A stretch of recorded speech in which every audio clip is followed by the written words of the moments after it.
財爺由誠品掟耳筒走人。曾俊華尋日就去到台北誠品旗艦店，誠品太子女全程傍住，仲揀歌俾財爺聽。Donald Trump please die， 我哋實上街。Donald Trump please die，When will you be fired？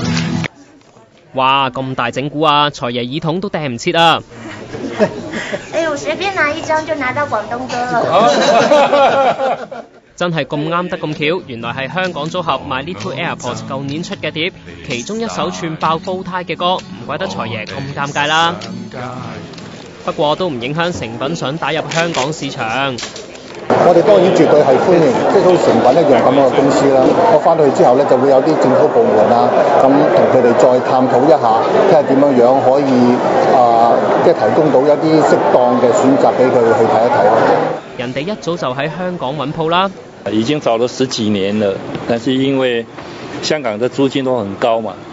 不過佢最近有嚟香港傾開店，成事都仲要2-3年，希望書店有3萬尺，誠品嘅香港粉絲仲有排等啊！